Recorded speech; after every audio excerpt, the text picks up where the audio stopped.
de uma decisão bastante importante que tem que ser tomada, né? Que é a situação que envolve o atacante Pablo Verratti. Jogador que é ídolo, jogador importante para o Vasco, um jogador de muita qualidade desde que chegou aqui para fazer gols, é o artilheiro do Brasil, o artilheiro do Vasco na temporada, o artilheiro do Vasco no Campeonato Brasileiro. Ninguém pode negar a qualidade do Pablo Verratti. Só que é um contraditório, porque o Vasco, depois do jogo de domingo passado contra o Vitória, atingiu a marca de melhor ataque do Campeonato Brasileiro desde a chegada no corte do Fernando Diniz. O Fernando Diniz, lá em maio, estreava no Campeonato Brasileiro contra o Fortaleza. Vai fazer um turno aí. Fortaleza. 19 jogos. E de lá para cá, o Vasco fez 35 gols sob o comando do treinador, superando, inclusive, a dupla líder e vice-líder do Campeonato Brasileiro, Palmeiras e Flamengo, que estão atrás com 33 gols. São 2 gols, em média, em 19 partidas de Fernando Diniz. O Vasco, em média, faz 2 gols por jogo. E o que é mais incrível é que nesse ambiente todo, em que 13 dos 35 gols saíram de bolas aéreas, está se discutindo a saída do artilheiro Pablo Verratti.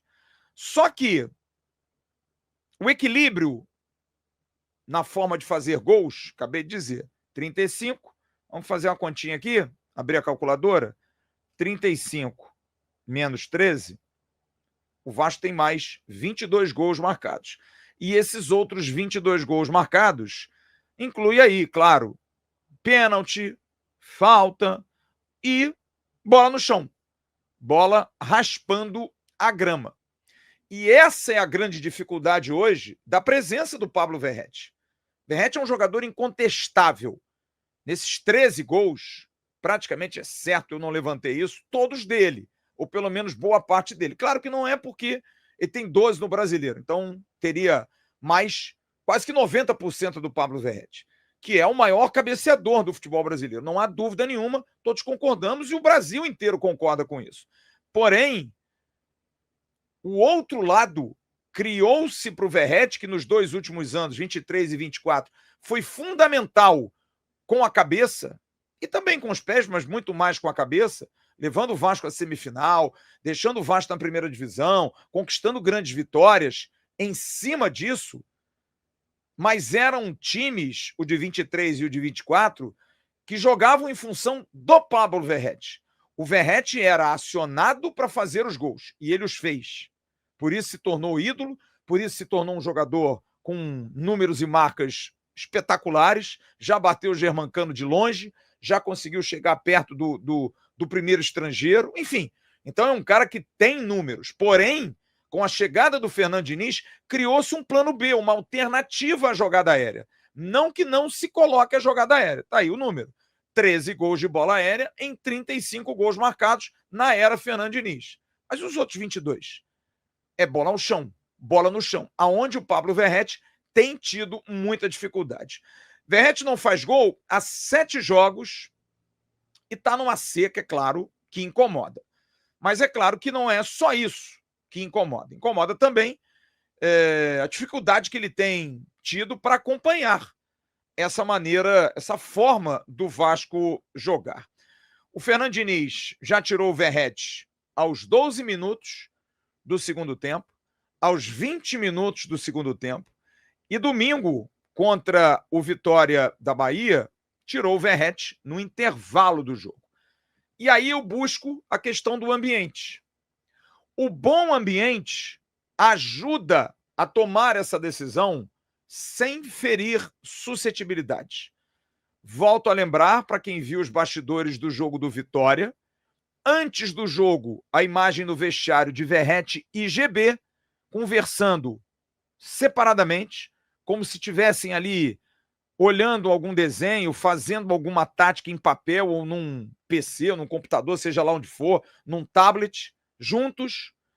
E na hora do gol do GB, o quarto gol, o Verratti pula em cima dele, dá tapa na cara dele, brinca com ele, mostrando que está ali desprovido de vaidade. é o elenco, é o grupo, é o Vasco que precisa vencer. E isso é muito importante porque as últimas atitudes do Verratti sendo substituído demonstravam um jogador inquieto, raivoso dentro do banco. E a nossa dúvida, inclusive, a gente levantou isso no pós-jogo, é se isso era para ele, para quem o tirou, para o Diniz, para o time que não está ajudando ele.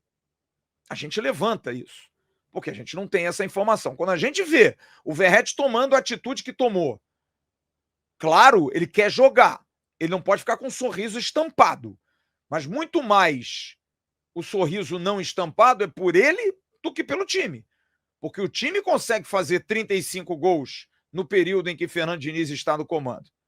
E se de alguma forma, há 7 jogos, ele não consegue fazer um gol num time que faz o maior número de gols no Campeonato Brasileiro, ele também tem que se cobrar. E é a maneira como ele está fazendo. Ele está cobrando, treinando muito, extremamente importante para o elenco. E é claro que pesa muito a experiência do capitão, do artilheiro, como eu disse, da temporada, tudo isso pesa. É uma decisão difícil, porque para a gente aqui do lado de fora, não, tira o Verratti, barra o Verratti. Outros centroavantes são barrados. Mas você vê um exemplo do rival. O Pedro, muitos reclamam. No Fluminense, muita gente reclama da ausência do Germancano, que também está no banco. Então há uma reclamação, sim, quando ícones, jogadores que têm qualidade para fazer gol, Pedro, Germancano e outros mais, ficam no banco, porque às vezes não se adaptam à forma do time jogar. No caso do Verratti, é a mesma coisa, é o mesmo tamanho.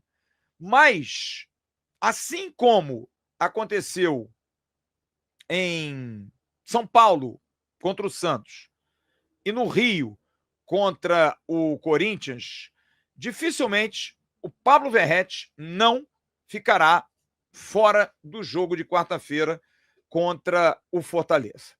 A maior tendência é de que Carlos Andrés Gomes seja o titular, o colombiano. Jogador que já fez 7 jogos pelo Vasco, sendo um como titular, e tem ótimo desempenho, principalmente na questão das assistências.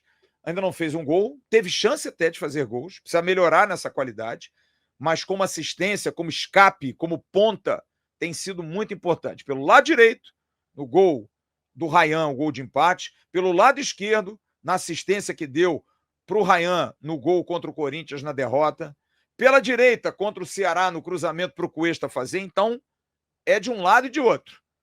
Ele é um jogador muito arisco, tem bons números no aplicativo SofaScore, 3 assistências, 3 grandes chances criadas em média por jogo, é uma opção de profundidade, um estilo diferente, e a tendência é que Andrés, Ryan e Nuno formem o ataque, mas com Andrés e Ryan revezando ali, não com alguém centralizado, fazendo um revezamento, porque o Andrés também é um cara de fazer gols, é um cara que consegue fazer gols, tem na sua carreira números bons fazendo gols, então o Diniz talvez não o pense somente como ponta, mas como um segundo atacante, jogando mais.